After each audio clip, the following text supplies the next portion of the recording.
Em nome do Pai, do Filho e do Espírito Santo. Amém. Queridos amados cristãos ortodoxos, felicitações dessa maravilhosa festa duodécima, do Domingo de Ramos, a entrada triunfal de nosso Senhor Jesus Cristo em Jerusalém. Não só isso, celebramos, na verdade, uma festa gêmea, uma festa duplamente comemorada, devido a que ontem celebramos o sábado de Lázaro. Graças a Deus, após esse incidente que tivemos, e infelizmente fomos privados de celebrar todos os domingos da Quaresma, Deus nos levantou e nos fez dar a graça de celebrarmos o sábado de Lázaro, e hoje estamos aqui nesta festa duodécima do Domingo de Ramos. Ontem liturgia, hoje também liturgia, após um jejum diferente nessa Quaresma. Deus nos visita de maneiras que nós não sabemos quais são os propósitos, não sabemos os seus desígnios, mas certamente Ele sempre está controlando tudo segundo a sua providência.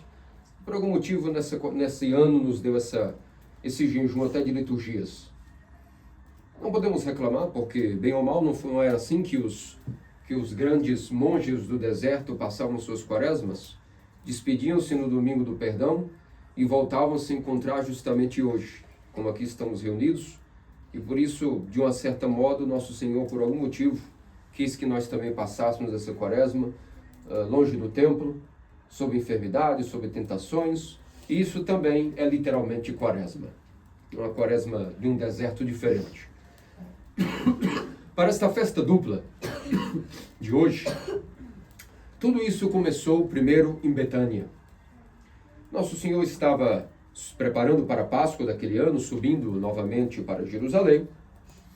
E entre o caminho de Betânia para Jerusalém, existe um monte que separa essas duas cidades, chamado justamente o Monte das Oliveiras. Então, para se passar de Betânia para Jerusalém, era necessário subir esse monte, depois descer esse monte.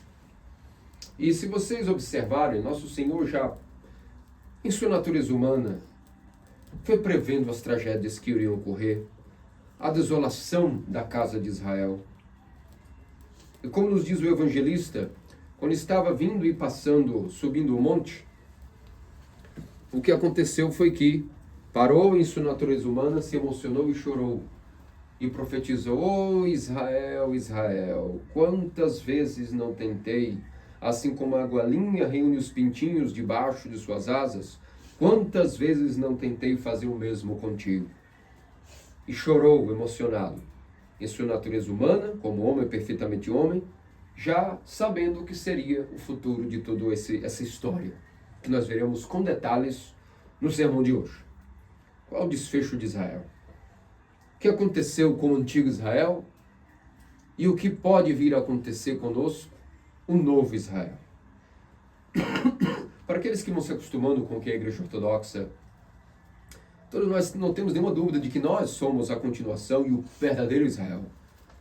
Assim como o profeta Davi, entre vários outros reis, chegavam e eram aclamados com cânticos de vitória, ramos, com veste de púrpura sendo espalhada por toda a cidade, suas vitórias e conquistas. Assim também foi para com nosso Senhor naquela festa, naquele então, e assim também continua sendo conosco. Todos os anos celebramos a vitoriosa a entrada de nosso Senhor em Jerusalém, antecipando a vitória dele sobre a morte, uma vez que a festa de Lázaro, que nós comemoramos ontem, foi como se fosse um prefácio, um prelúdio do que seria a sua própria vitória sobre a própria morte. Então, talvez nem todos estivessem lúcidos sobre o que é que estavam comemorando, mas nós, após vários séculos, estamos totalmente sóbrios sobre o que é que nós estamos comemorando no dia de hoje. O que é que estamos aclamando nosso Senhor? Como com ramos nas mãos? Porque de fato eis que a Israel conheceu o seu verdadeiro Messias, o seu Rabi, e aquele que venceu não só a morte em Lázaro, mas a morte em todos e de todas as maneiras. Mas falamos um pouco sobre a primeira grande chacoalhada que o Hades recebeu com nosso Senhor e sua poderosa voz através da pessoa de Lázaro. Meus amados cristãos ortodoxos, não é inédito que nosso Senhor teria poder de manipular a morte. Ele já havia ressuscitado a filha de Jairo e o filho da viúva de Naim. Mas essas ressurreições não foram tão para além de qualquer esperança humana, como no caso da ressurreição de Lázaro. No caso da filha de Jairo, havia praticamente acabado de morrer, em poucos instantes. E no caso do filho da viúva de Naim, não haviam 24 horas de falecimento. Então, havia ainda esperança de que aquilo ali poderia ocorrer um milagre dentro de um funeral, naquilo que seria a procissão rumo ao sepultamento, à tumba, não é? Mas agora dizer que um morto, já após 4 dias putrefado, fedendo, pudesse vir a sofrer uma reconstituição, uma regeneração de seus músculos, que já estavam danificados pelos vermes, dos seus nervos, dos seus órgãos, isso já estava para além de qualquer esperança humana. E esse, portanto, é o diferencial da ressurreição de Lázaro. Esse, portanto, é esse milagre especialmente, já não foi feito como os outros milagres anteriores, que haviam sido feitos, a multiplicação dos pães, as outras ressurreições. Tudo foi feito pela necessidade das pessoas ao redor de Jesus. Pela necessidade, pela sua compaixão, pela sua misericórdia, de ver alguém em real necessidade no momento. E não para um show business, para um entertainment, um tipo de espetáculo negativo. Sempre os milagres do Senhor foram feitos de preferência na total discrição, somente, como já dizia, pela necessidade real e também pelo seu coração, que sendo misericórdia e compaixão, cedia aos pedidos das pessoas, mas sempre de uma maneira reservada, nunca de uma maneira feito para ser aclamado por multidões, ao contrário, fugia das multidões.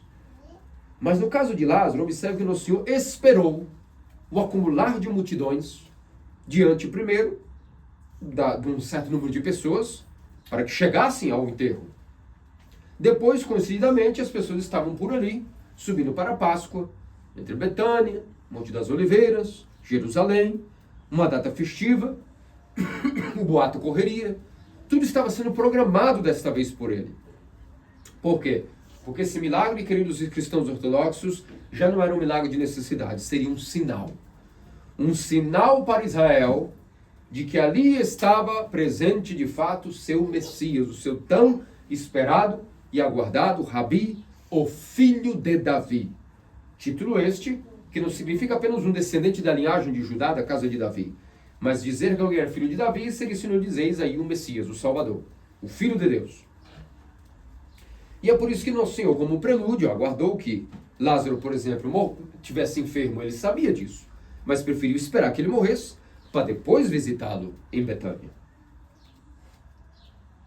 Providencialmente, esperou que passassem 4 dias após o seu sepultamento, para que fosse, portanto, prestar sua homenagem. E o que aconteceu foi que, ainda que tecidos, músculos, órgãos estivessem já em decomposição avançada, há apenas um só chamado do poder da voz do Salvador, do Verbo de Deus encarnado, não só a alma regrediu do Hades e voltou ao corpo, reanimando-o, como esse corpo que estava para além de esperança, foi regenerado e ele saiu, não só saiu, como algumas horas depois, estava ceando com o Senhor, comendo com ele, sentado com ele. E as pessoas correram para ver quem foi esse que realizou esse milagre. O boato se espalhou por toda Jerusalém, devido inclusive à véspera da Páscoa, como eu disse, 6 dias para a Páscoa. As pessoas já estavam vindo de várias distâncias, estavam ali há 6 dias da Páscoa, e portanto correram para ver não só Nosso Senhor, mas até Lázaro. Queriam ver a prova deste milagre vivo comendo com Nosso Senhor.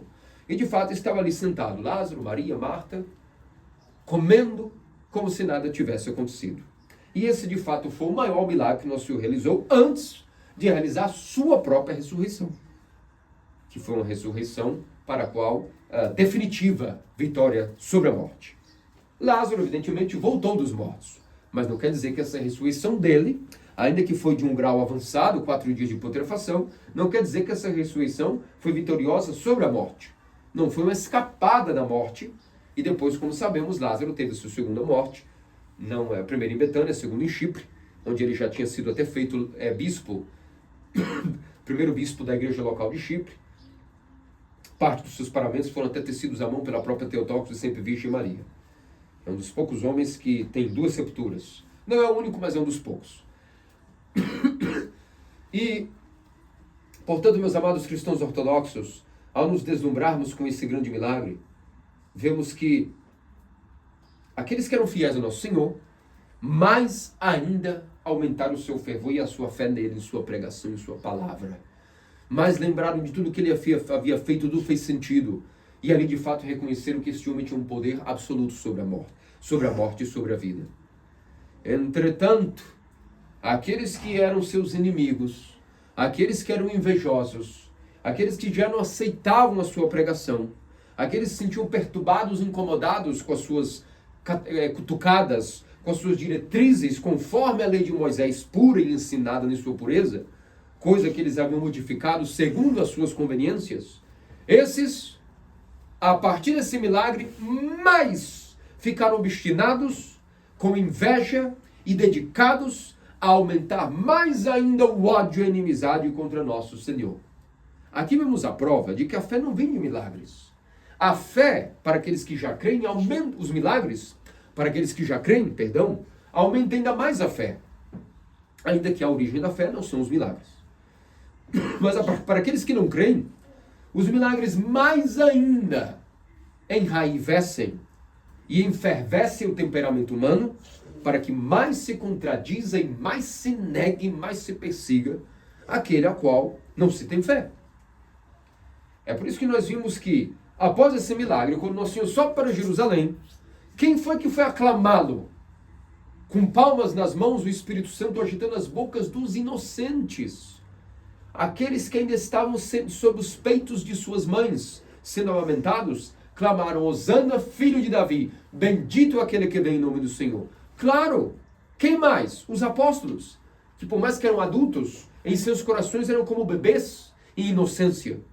E por isso também reconheceram ali que estava diante deles o Messias. Os demais, toda a elite farisaica, a elite religiosa da época, todos correram e diziam: não estás escutando o que estão dizendo? Estão te aclamando o Messias. Mande que calem.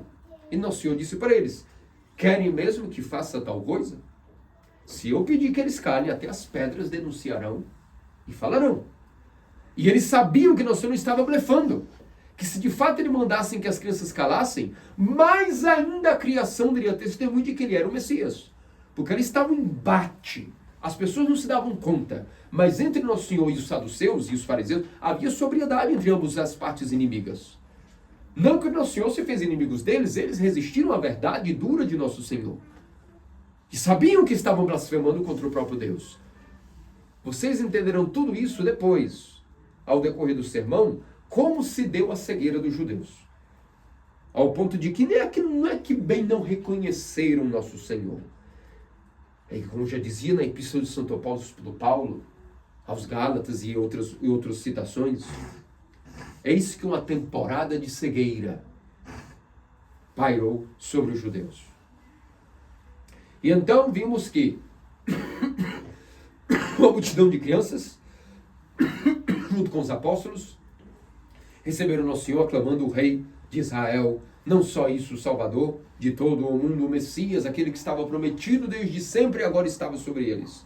Hosana, filho de Davi. Devido a esse milagre tão estupendo e o Espírito Santo agitando a boca dos inocentes. Quem diria que a situação mudaria logo após 6 dias? E se ouviu-se hoje essas palavras maravilhosas, depois se escutaria as palavras mais catastróficas da Escritura, ou que a humanidade já proferiu. Diriam ao próprio Filho do Homem: crucifica-o, crucifica-o. Meus amados cristãos ortodoxos, por que será que os judeus não reconheceram todo esse processo? Durante a Escritura, vários e vários episódios estavam dando a entender que nosso Senhor, com tudo que cumpriu, era o Messias. Todos os seus sinais, tudo que ele realizou, toda a sua performance, tudo dava a entender de que ele era o Messias. Os apóstolos o aceitaram. Os inocentes o aclamaram. O que será que ocorreu? Que o próprio povo para o qual ele foi enviado, da qual ele foi gerado enquanto homem, a própria linhagem preparada de geração em geração dentro de Israel, da casa de Davi, da raiz de Jessé, o que aconteceu com eles que ficaram, como diz o apóstolo Paulo, sob essa temporada de cegueira? A razão de tudo isso, nós vamos começar a entender aqui e agora. Isso está diretamente conectado com a nossa existência como cristãos ortodoxos, e nós temos que estar muito atento ao raciocínio que eu irei contar agora, parte por parte, nesse sermão. Primeiramente, nós temos que entender que quando a promessa foi dada aos judeus, não foi dada por aquela geração, para aquela geração que estava viva ali. Não foi para a geração onde nosso Senhor nasceu. Todas as promessas que Deus fez aos judeus foi por conta da santidade e da fé e de toda a fidelidade de Abraão e dos padres, ou seja, dos pais antigos. Não foi por causa deles tampouco. Se recebiam por herança, era uma questão de quê? De misericórdia e graça de Deus. E quando a gente recebe algo de graça de Deus, o nome já diz, demos então ação de graças. Agradecimento. O que aconteceu ao longo das gerações após Abraão? Gradativamente houve uma deturpação grave da Escritura e do entendimento do que era a promessa a Abraão. Pela fidelidade de Abraão, o servo de Deus, depois de Isaac, e por último Israel, o santo de Deus, todo Israel e as tribos foram abençoadas. Foram retiradas do cativeiro do Egito, da Babilônia, foram exaltadas perante o mundo, ainda que não fosse necessário, até um rei lhes foi dado na dinastia, uma casa real foi estabelecida ali na linhagem dos sacerdotes, a linhagem de Arão, foi dado também uma linhagem, primeiro e segundo rei Saul, depois ele extrapolou, começou a interpretar diferentemente o que lhe foi dado, foi tirado dele ao cetro da tribo de Benjamim, foi dado como estava profetizado, para a casa de Judá, e depois disso vimos geração em geração, Israel foi seguindo e seguindo e seguindo. O que aconteceu ao longo do caminho? Todos aqueles prodígios, ao braço forte de Deus sua direita, a nuvem esmagadora e poderosa em batalha, as vitórias de Josué, todos os contos que eles escutavam, os inspiraram, claro que sim, a ter fé em Deus. Mas com o tempo eles cometeram um grave mal entendimento inspirado pela sua própria elite religiosa. Começaram a pensar de que já havia garantia de que pelo sangue de Abraão e sua descendência havia garantia de que sempre Deus estaria com eles. Não há garantia nas promessas de Deus. Há uma condição para que as promessas de Deus se cumpram em nossa vida. Se Deus agora promete a Arão, Arão, te farei grande e célebre entre os homens. Por conta de que ele deve perguntar a Deus? O que queres de mim? O que queres que eu te faça? E ele dirá, vai, abandona a tua terra, abandona a tua parentela, abandona a tua herança e faz tudo o que eu te mandar. Caso no meio do caminho Arão diga, não, cansei, quero voltar para a Venezuela por um motivo emocional. Estou com saudade dos meus pais. As promessas que Deus fez a ele no Brasil, não que o Brasil seja a terra de Canaã, como alguns protestantes dizem, mas aqui seria a terra de leite e mel, como os irlandeses também já diziam. Mas, não querendo fazer uma comparação de Brasil com Israel, mas suponhamos que seja algo emocional. Será que as promessas que Deus fez a ele para o Israel, chamada Igreja Ortodoxa, Deus é obrigado a cumprir? Não é obrigado. Se quiser cumprir, cumprirá. Se não quiser, o pacto está desfeito pela própria pessoa que recebeu o chamado. Quando Israel começou a interpretar que, independentemente de suas condutas, Deus sempre teria por garantia ser o seu Deus e servi-los, protegê-los, está pairando as bênçãos sobre eles, primeiro uma vaidade, uma mala interpretação já ocorreu. E não entenderam mais de que as promessas que herdavam Era em função da fidelidade aos mandamentos que foram entregues a Moisés e cumpridos por todas as gerações dos santos pais de Israel.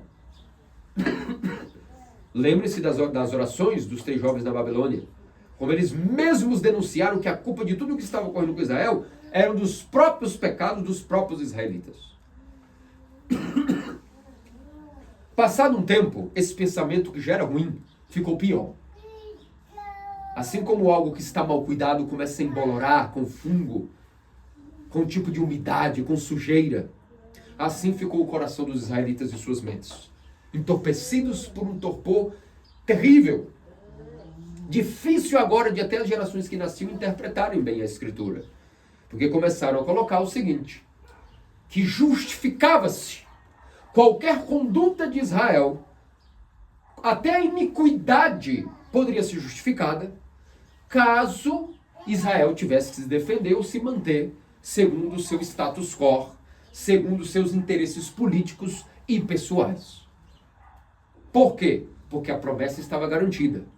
Uma vez que a promessa estava garantida por um tipo de pedigree, linhagem especial escolhida, incondicionalmente, segundo eles, justificava-se até mesmo qualquer tipo de conduta conveniente, ainda que fosse algo que estivesse de maneira ambígua, já muito próximo da iniquidade e do comportamento dos ímpios, isso não importaria, porque justificar-se-ia toda essa conduta pela promessa de atingir os fins e não justificando-se mais os meios de Israel ser a nação prometida que dominaria o mundo segundo eles.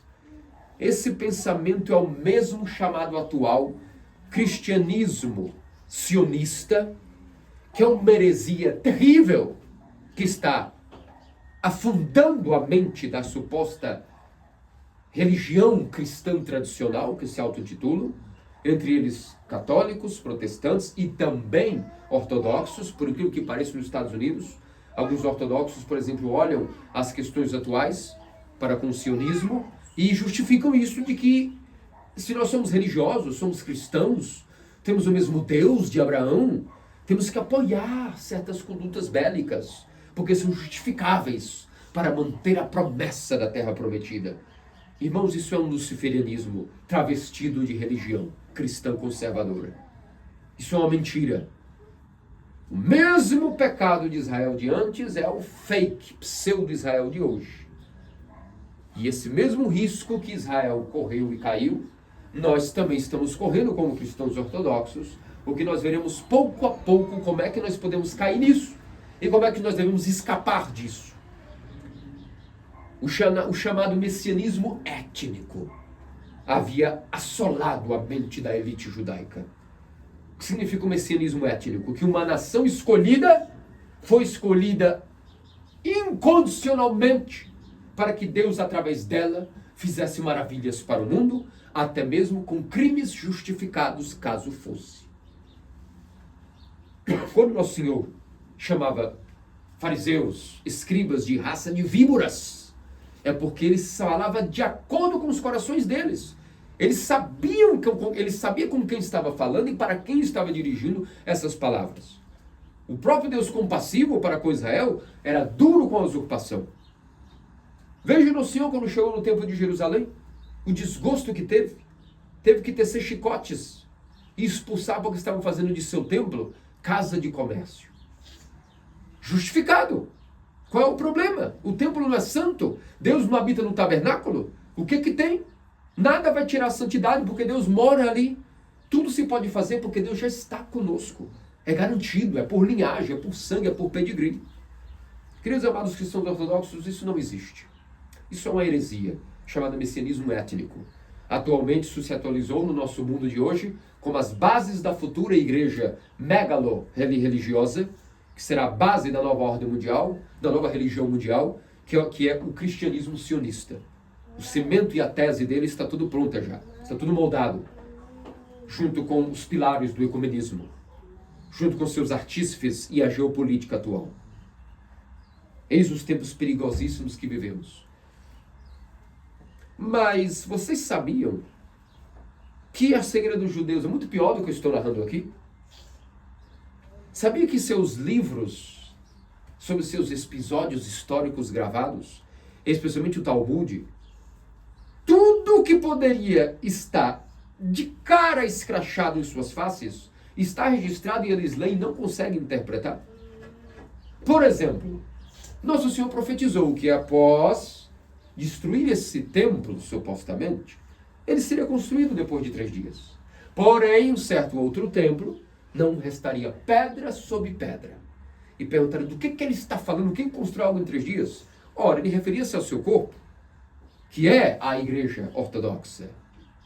Mas também profetizou que haveria um certo tempo passado e o templo de Jerusalém não sobraria nada. Jerusalém seria reduzida ao pó.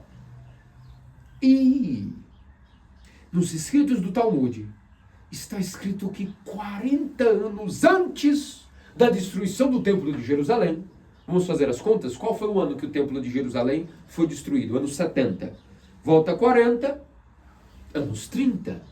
Anos 30, Jesus estava em sua pregação, finalizando sua obra de evangelização, e foi morto e sepultado numa data, segundo o calendário registrado por toda a humanidade do Império Romano, do ano 70, 40 anos anteriores, estava vivo ainda na terra do Senhor Jesus Cristo. E logo depois ele padeceu sua paixão, morreu e ressuscitou. Sabe o que os judeus deixaram escrito nos seus livros, que observaram? Se disse que 40 anos antes da destruição de Jerusalém, da invasão pelo imperador Tito e toda aquela coisa que destruiu Jerusalém, narrava-se que coisas estranhas começaram a acontecer dentro do templo. Coisas que ocorriam, não ocorriam mais. E coisas que não ocorriam começaram a ocorrer exatamente 40 anos antes da destruição de Jerusalém, que é quando Nosso Senhor sofreu a sua paixão. Está tudo escrito. Vamos agora analisar o que eles detectaram. A primeira coisa, vamos usar o candelabro de 7 braços, o menorá, um dos objetos mais sagrados de todo Israel. Ora, anos antes, durante a revolta dos Macabeus, quando Jerusalém estava em guerra, não tinha insumos, acabou o óleo. E o que o Deus de Israel fez por eles? Já que isso tinha que se manter aceso 24 horas no tabernáculo. Aí aqui faltou óleo. Enquanto durou a guerra e não se pôde comprar mais óleo, miraculosamente o óleo que foi colocado na última vez renovava-se automaticamente, e de maneira que todo o candelabro e seus 7 braços ficava iluminado sem necessidade de ação humana. Mas narra-se no Talmud que exatamente 40 anos antes da destruição de Jerusalém, uma coisa estranha começou a ocorrer. Ainda que mantivesse um óleo aceso, 2 turnos de sacerdócios tinham que ser colocados à disposição de manterem sempre o candelabro aceso, porque ele se apagava. Se não tivesse equipes e turnos sempre acendendo, ele sempre se apagava, não se mantinha mais miraculosamente aceso. Ainda que se derramasse óleo à vontade, a chama agora tinha que ser mantida acesa artificialmente, com turnos de noite e de dia para tentar manter isso aceso. Quando começou, não é só eu que estou dizendo. Está escrito nos escritos judaicos que mais ou menos no ano 30, 31, 32, 33, o menorá começou a ter perdeu a sua vivacidade milagrosa, sua mística. Outra coisa, os portais de bronze que o imperador Herodes havia mandado construir para separar a nave do santuário dentro do templo, eram portões de bronze que naturalmente eram tão pesados e maciços que necessitava-se 20 homens para abrir e para fechar os portões. Mas que mais ou menos está escrito, 40 anos antes da destruição de Jerusalém, essas portas se abriram automaticamente. Não necessitavam mais ajuda humana. Se abriam, se escancararam. Mantiveram-se abertas. Isso nunca ocorreu, começou a ocorrer. E o que ocorreu com o menorá já não ocorria mais, por exemplo. Mas talvez o mais assustador para eles, que está escrachado para qualquer mínimo escriba ou sacerdote, perito em liturgia, talvez o que é mais assustador, que nos faz até arrepiar, que ocorre até hoje, que começou a ocorrer 40 anos antes da destruição de Jerusalém, e não consegue interpretar. Você sabe que na hora existe um dia chamado Dia da Expiação. É o dia mais sagrado para os judeus, o famoso Yom Kippur, que foi estabelecido desde a lei de Moisés, onde é o dia mais puro do ano, onde os sacerdotes expiam os pecados de todo Israel no tabernáculo. Como que se dá esse rito? De maneira muito breve, para não cansá-los e para não estender demais o sermão, oferecia-se bodes. Quantos bodes? 2. Cada um com uma função. O primeiro bode era chamado bode do sacrifício. O segundo bode era chamado bode da expiação. Daí vem o termo popular, esse aí é um bode expiatório. Por quê? Vamos entender literalmente da onde vem esse... um bode expiatório. O que significa isso? O primeiro bode do sacrifício, ele tinha uma função, e o expiatório outra função. Mas vamos antes, como é que se ocorria, na hora que traziam ao sacerdote dentro do tabernáculo 2 bodes, se tirava a sorte. Se jogava um pedaço de ossos, tipo de dados, para se tirar a sorte. Qual dos dois bodes, um na mão direita, outro na mão esquerda do sacerdote, qual dos dois serviria para qual função? Havia uma tradição entre os judeus de que todas as vezes que a sorte caía para o bode do sacrifício, o seu da direita, era o sinal de que isso era um bom sinal, seria um ano bom, um ano de graça para os judeus. Diz no Talmud que 40 anos antes da destruição de Jerusalém, algo começou a ocorrer todo ano, ano após ano. Não importa quantos anos se sucedessem, a sorte sempre caía para o bode da direita, como bode de sacrifício. Representando que aí haveria um ano bom, um ano de graça. Ora, não será que nós já estamos numa outra era, a era da graça? Por isso nós dizemos, ano 2026, ano da graça, segundo nosso Senhor Deus Salvador Jesus Cristo. Será que não raciocinam que se sempre, todo ano, jogam os dados, a sorte, se sempre cai pelo sinal de que é um ano de graça, 1 ano, 2 anos, 3, 4, 5, 10, 40, Jerusalém destruída, diáspora. Será que não pensaram que se todo ano é ano de graça, o Messias já veio? Quem foi ele? Onde ele apareceu? Não conseguiam nem sequer cogitar tal coisa.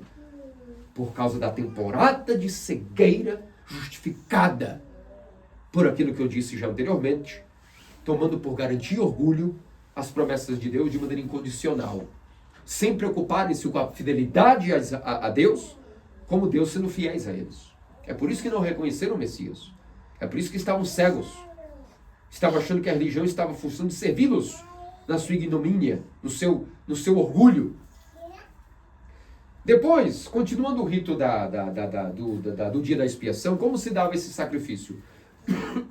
Quando se jogava a sorte, o bode que era destinado para o sacrifício, ele era então sacrificado pelo sacerdote, e o sangue desse bode era aspergido, como vocês já viram em outras homilias que já contei, como por exemplo a festa da dormição, sobre a Arca da Aliança, era aspergido esse sangue em expiação dos pecados.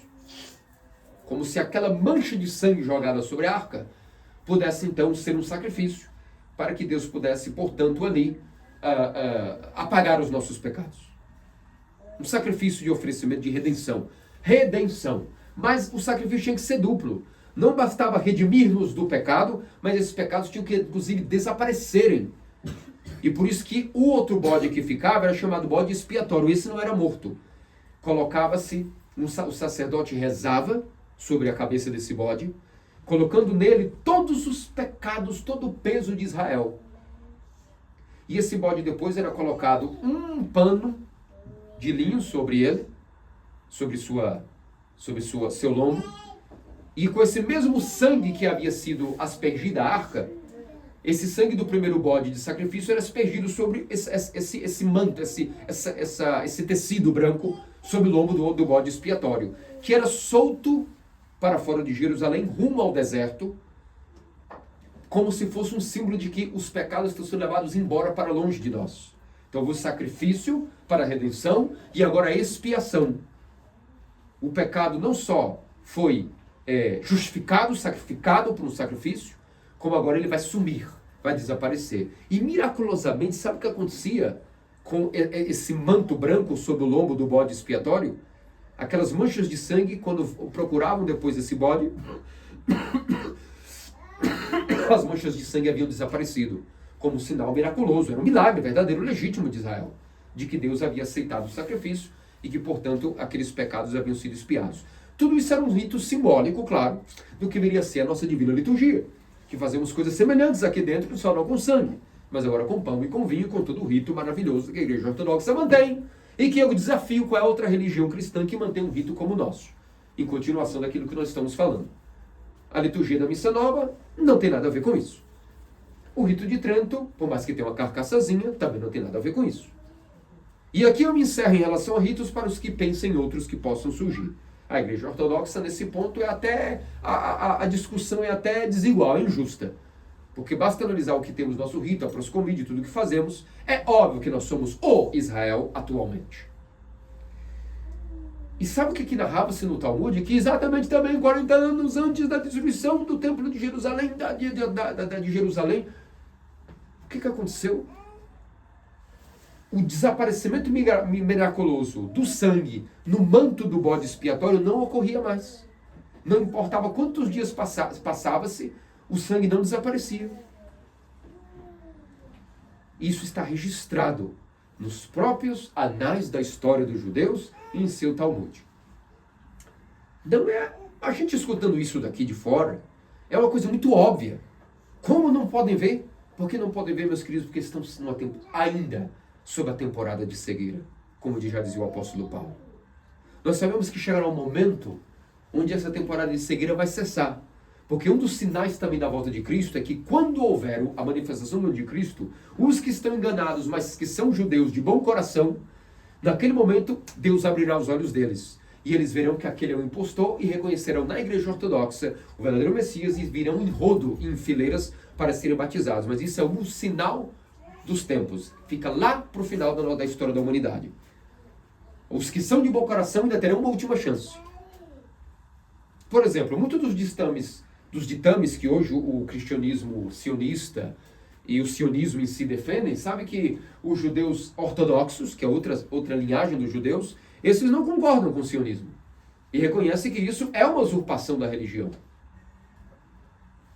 Um primeiro sinal de talvez um primeiro grupo, que futuramente, na hora da ascensão do anticristo, reconheça os erros. Deus, pela misericórdia, pela pregação do santo apóstolo, do santo profeta Elias e de Enoque, nós possam, portanto, chegar à conversão à ortodoxia, como está profetizado na tradição dos padres. As duas oliveiras aparecem, denunciam o anticristo, pregam para os judeus, os que são de bom coração aceitam a pregação e se convertem para a ortodoxia, e depois as duas oliveiras serão assassinadas em praça pública pelo próprio impostor. Então, vemos que não importa o que acontecesse, era óbvio que iriam rejeitar o Messias. E assim o fizeram, assim deturparam os seus ensinamentos, não o aceitaram, e nosso Senhor, como um cordeiro humilde ao matadouro silenciosamente, entregou-se não só pela salvação de Israel, mas de toda a humanidade. Tudo isso, meus amados cristãos ortodoxos, a gente pode pensar que talvez ficou lá no passado, foi um erro para um tipo de povo, uma circunstância, mas nós estamos diretamente conectados com tudo isso. O mesmo erro do antigo Israel pode vir a ser o erro do novo Israel, a Igreja Ortodoxa. E por quê? Vamos agora utilizar esse raciocínio e mergulhar um pouco na nossa realidade. Meus amados cristãos ortodoxos, não há graça maior do que estar aqui recebendo a plenitude da revelação divina.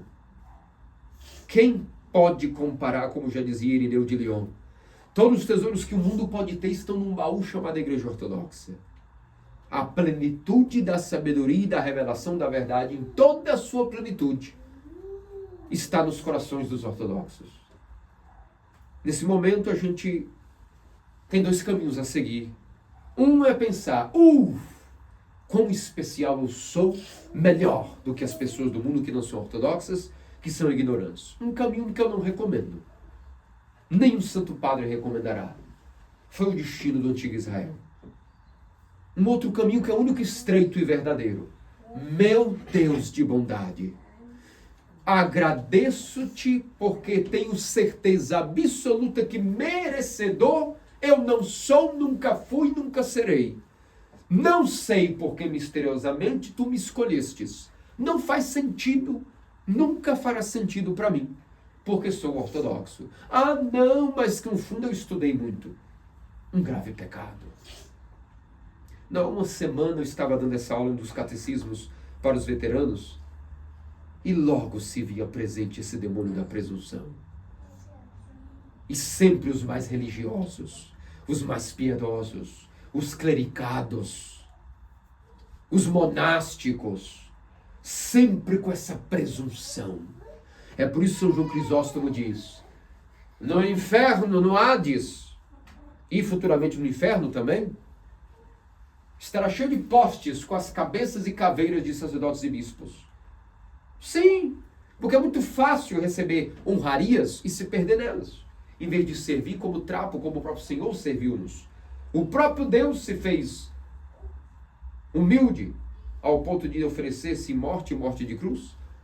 O próprio Deus não desceu ao Hades enquanto alma humana, ainda que nunca deixou o paraíso, uma vez que nunca deixou de ser Deus, nunca deixou o trono, nunca deixou o trono e também inaugurou novamente o paraíso, sendo tudo em todos os lugares, no trono com o Pai, no sepulcro com o corpo, no paraíso com o ladrão e no Hades, libertando todos aqueles que estavam aguardando a sua ressurreição, como cantaremos esse mesmo tropário que eu agora recitei, cantaremos nas horas pascuais daqui a poucos dias, daqui a uma semana. Então, meus amados cristãos ortodoxos, não é estudo. Muitas pessoas estudam dia e noite com a maneira mais dedicada e pura possível a religião. A verdade, a filosofia, seja o que foi, não chegaram na igreja ortodoxa. Não foi pelo nosso banal intelecto que chegamos aqui. Não foi pelo nosso esforço. Não, mas eu olhando para trás eu buscava. Sempre pedia a Deus a verdade. Ok, você fez a sua parte, todos devem pedir a Deus a verdade. E os outros que pedem não chegaram? O que você vai dizer para eles? Que você foi escolhido porque você é melhor? Não. O único remédio para não cair na presunção, na autojustificação, que é esse demônio terrível que nos assola dia e noite, é dizer, meu Deus, eu não merecia, não mereço, nunca merecerei, e por isso nunca entenderei, nunca fará sentido porque sou um cristão ortodoxo. Mas uma vez que me deste este dom, uma vez que estou aqui, eu lhe agradecerei até o fim. E como que eu lhe agradecerei? Participando da tua Eucaristia, que significa Efcaristos, ação de graças, Eucaristia, da tua ceia mística. Vou tentar não abandonar a tua fé, o teu templo. Eu não era digno, mas tu me escolhestes. Farei de tudo agora para retribuir, sempre acusando-me de ser imerecedor, nunca justificando-me nos meus erros, mas pedindo e clamando e apelando para a tua misericordiosa compaixão. Se vamos por essa vereda, então, quando chega o seguinte cenário que eu narrarei, estaremos protegidos no intelecto, no coração e na mente. Qual é o cenário que se aproxima, que Nosso Senhor nos alertou, os Santos Padres nos alertam? A manifestação do Anticristo, que não está muito longe. Vivemos no beiral da manifestação do fim dos tempos. Isso não é opinião minha, todos sabemos que já estamos até avançados dentro do fim dos tempos. Quanto tempo nos resta dentro do fim dos tempos, nós não sabemos, só o Pai sabe. Mas que nós já estamos dentro do fim dos tempos e isso a igreja já decreta. Não há mais imperador, não há mais poder imperial. Logo já estamos sob o poder do que está sendo preparado para o mistério da iniquidade. Como já dizia o apóstolo Paulo, que já está trabalhando no meio de nós. Então, meus queridos amados cristãos ortodoxos, naquele momento, Nosso Senhor disse, até os escolhidos, ou seja, os cristãos ortodoxos, seriam enganados se fosse possível. Significa que um grande engano está por vir. Uma grande ilusão está para manifestar um falso Cristo para as nações, para os judeus e para os cristãos ortodoxos também, como alguém que hoje nós podemos dizer, não entendo que nada, isso não, basta manter-me fiel à doutrina, já será suficiente. Logo saberei distinguir esse engano. Não é assim. Deus nos livre de tal pensamento. Quem pensar que se salvará, já estará perdido. Se não fosse um engano tão bem manipulado, uma manobra feita com a besta e o anticristo de maneira tão sinuosa, que é capaz de dar uma volta em nós mesmos e nós não percebermos, nosso Senhor não teria nos alertado. Assim como os santos padres. Será um engano tão bem feito que ele saberá como tentar ocupar o lugar dos cristãos ortodoxos e será, guardem esta palavra, será irresistível. Vou repetir, a manifestação do anticristo, inclusive para os cristãos ortodoxos, será algo irresistível. Quer no mínimo exemplo que hoje ele já colocaria muitos no bolso? Suponhamos que o anticristo aparecesse e declarando-se alguém que é cristão ortodoxo, que sabendo será coroado, por uma ecumênia. Uma ecumênia se organizará e o coroará imperador ortodoxo. Bem, se isso ocorrer hoje, muitos vão dizer, é tudo que eu sempre sonhei, vão derramar lágrimas. E se ele disser a vocês ortodoxos, vou lhes devolver Constantinopla, vou lhes devolver Hagia Sofia.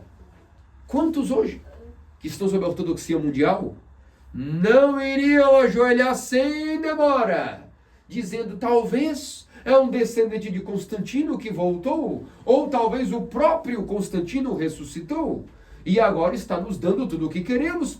Não é um pecado, não é uma paixão, é a nossa realização, é a nossa convicção, é o que queremos para a nossa conveniência. Finalmente foi tirado dos turcos e está para nós Constantinopla. Querem outro exemplo? Que um rei, governante qualquer do mundo se levante e prometa que um novo reino ortodoxo será restabelecido, fundado, estabelecido, e com grande poder de ensinar ao mundo a evangelização sobre a verdade de Bizâncio, da igreja primitiva, dos concílios ecumênicos, e que depois ele organize novamente de novo o ecumênio como nós vimos antes, lá no final do século VIII. O novo concílio veio com tudo arrumado, finalmente essa bagunça das divisões, dissensões acabou, uma ecumênia foi organizada, e podemos agora escolher, pode ser na Sérvia, na Geórgia, na Rússia, no Egito, onde quer que seja, na Bielorrússia, na Iugoslávia, na Croácia, talvez Roma levantar novamente, só que agora com o bastião da ortodoxia, dos concílios e do credo, pisoteando a causa filioque, tudo isso será muito atrativo e irresistível. É ou não é? E, sendo oferecido, rapidamente muitos já hoje iriam cair nessa sedução. Agora, vou lhes fazer uma pergunta. É isso que nosso Senhor prometeu nas Escrituras? Ele prometeu um reino aqui na terra para nós com essas regalias? Ele disse, algum concílio diz, que a igreja ortodoxa só existe, só é configurada e válida e canônica sobre tais e tais séries autocefálicas? Que é assim que a igreja tem que estar sempre? Que essa perfeição aos olhos humanos, esse paraíso na terra religioso é uma condição para o reino dos céus? Não, de maneira alguma. Não é isso que faz um bispo ser válido ou inválido. Não é isso que nosso Senhor nos prometeu, que até ele voltar a igreja estaria plena e toda organizada no organograma visual. Negativo. Foi dito, haverá apostasia sobre toda a terra. Quando o Filho do Homem voltar a casa, encontrará fé sobre a terra. Significa, haverá a igreja no deserto, um ou outro, poucos gatos pingados, espalhados. Quase ninguém saberá onde estará um cristão, que ele estará escondido. Isso já está ocorrendo pouco a pouco.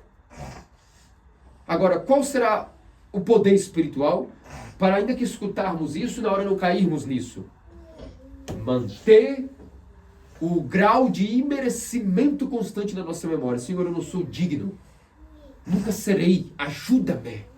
Cobre meus olhos desses feitiços, desses prodígios. Me mantém fiel à tua igreja. E então nós não correremos o risco do que ocorreu com Israel. Nosso santo apóstolo Paulo, voltando a explicar as questões dos judeus, as suas epístolas, mencionou bem, se vocês se recordam e têm boa memória, de que ele diz que os israelitas deixaram de serem herdeiros de Sara, mas fizeram-se herdeiros de Agar. Por que de Agar? Porque Agar significa toda a herança de Abraão, porém voltada para a realização na terra.